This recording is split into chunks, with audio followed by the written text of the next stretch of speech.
Guys, kukuha lang ako ng ice cream. Ay, si Ernie pala nandyan siya. Pagod yan. Grabe siya. Oh.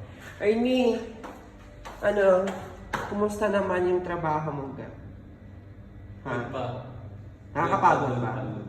Kaya, guys, nagre-relax yan siya. Kaya, nakita ko lang kasi siya sa labas kasi kukuha sana ako ng ice cream pala. Punta tayo dito guys sa fridge namin. Ito pala yung fridge namin, ayan. Pasensya naman guys, may lutuan sa taas. Wala kasing ibang lagayan. Kasi nasa baba yung kitchen at tamad lang kami. Kuha lang ako ng ice cream guys, ayan. Kasi snack yan. Ito pala yung mga laman ng namin yung fridge, di ba? Ang dami. Doon sa baba, hindi ko na lang ipapakita guys kasi may mga plato doon. Ayan, dahil kakain tayo, ayan, papasok. Ito pala yung kwarto namin, guys. Ayan. Dito sa kabila kay Mama yan. Yan, di ba? Napapansin yan. Kakain din siya ng ice cream, guys. Ayan.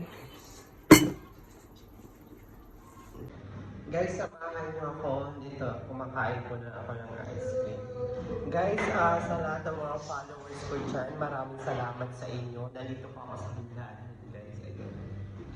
Guys, sa lahat ng mga bagong followers ko dyan, grabe talaga, lalong umaarangkada si Kara.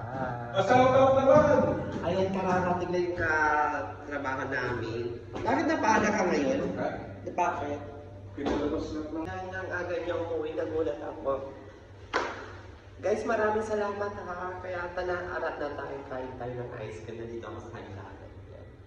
Bye-bye! Maraming salamat! Kauwi ko lang guys sa work. Kaya dito muna ako sa labas para kumain ng ice cream. Bye-bye!